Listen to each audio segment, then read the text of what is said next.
At this time, I would like to introduce Fire Chief Brandon Loboschefski, who will be presenting information on the proposed levy.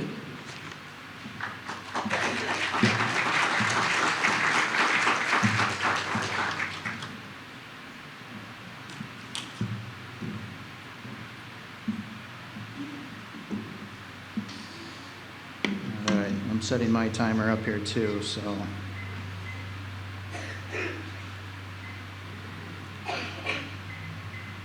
So good evening, and thank you for coming tonight. And I would also really want to extend a big thanks to the League of Women Voters as well, and the Chamber of Commerce for and others for hosting this event on behalf of all of you. So please, we are very grateful for that on behalf of the city. I am. It's an honor and a privilege. Let me just say that to stand up here on behalf of the men and women of the Maumee Fire Department. For so many these past 8 years into being a chief, and to have the opportunity to provide some education to you tonight on our fire levy. And I have to do a raise for my clicker for the next slide. So what I'm going to go over tonight are just some couple slides, and to educate you about the levy. I'm getting some feedback. Is that me, Travis? Or maybe. Is that better? Okay, sorry about that. I don't know if that was me or not. So your Maumee Fire Department was established in 1938, and we serve the city of Maumee. We have a very proud tradition. We are known as station number 94 in the county, numbering system of the fire stations. And our team consists of 15 full-time paramedics. We have 21 paid-on-call, volunteer paid-on-call firefighter EMTs and paramedics. We have 1 fire inspector who's full-time, 2 deputy chiefs, and 1 fire chief. So the current cost to run the fire division today is at $3.9 million, and this is all operational costs, which includes staffing. There is quite a significant overtime budget that is included in that due to staffing shortages, and that's what we've been facing for quite some time now.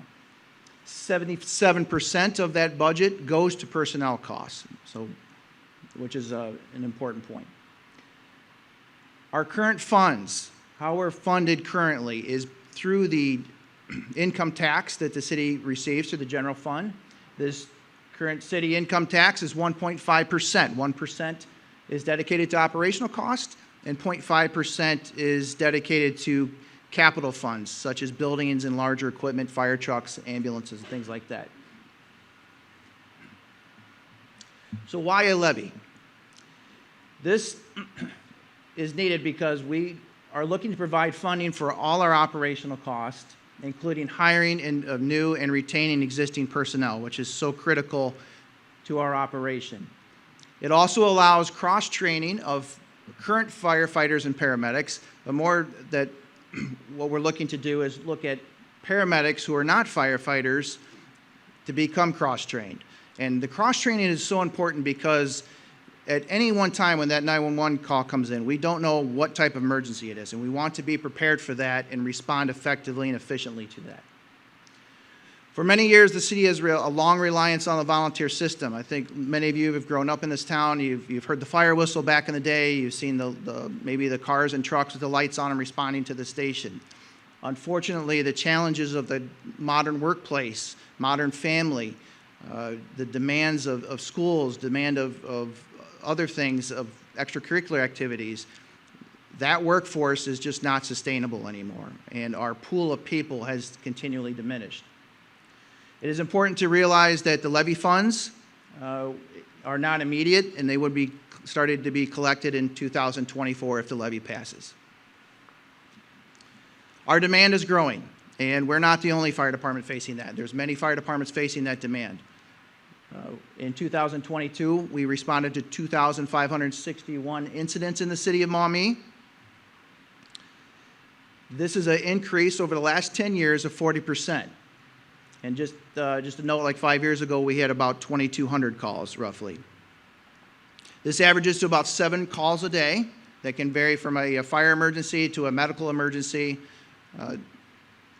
So whatever the emergency is, we want to be there and be ready for you.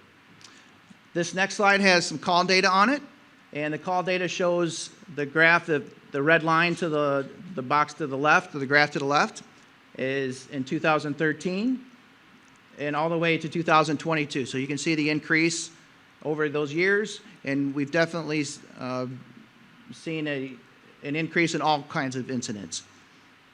The one on the right is important because we want to show you that how critical it is when there's a structure fire. And a structure fire means a building fire or a house on fire, that the national standards require a minimum number of firefighting personnel respond to that scene. We don't meet that standard right now. We don't meet that unless we have mutual aid help. Our neighbors help each other all the time. We help them, they help us, but we are more dependent on mutual aid than ever before because our responders are less and less. We depend on the availability of our off-duty and paid-on-call volunteer personnel.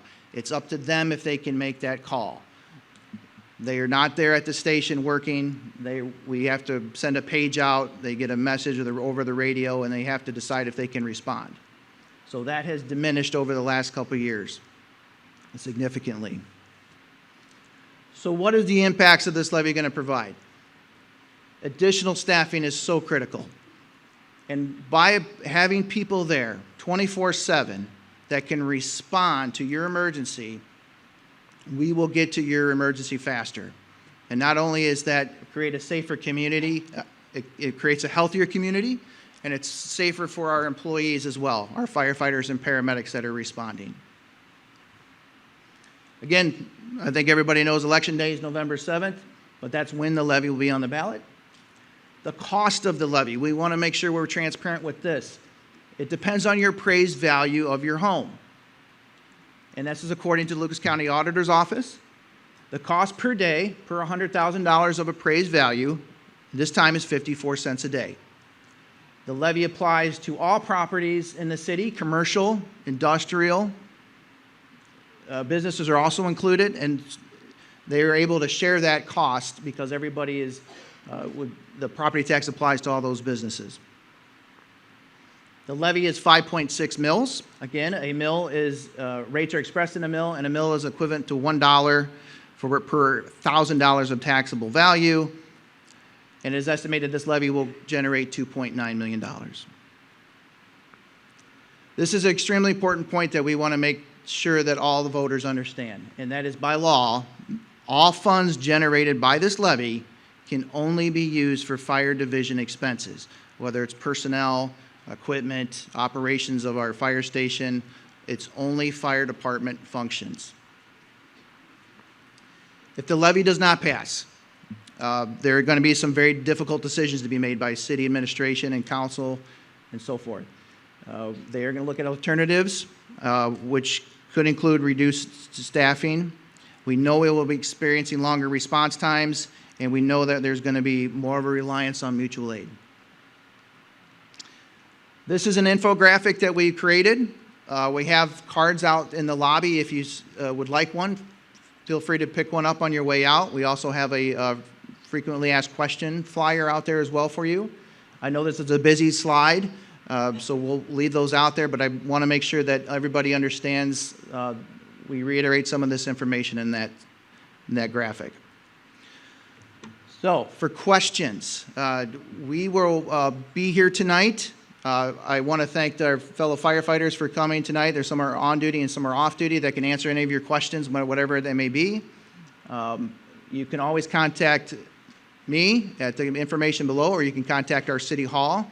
But we encourage that conversation to ask questions about the levy because it is a big impact.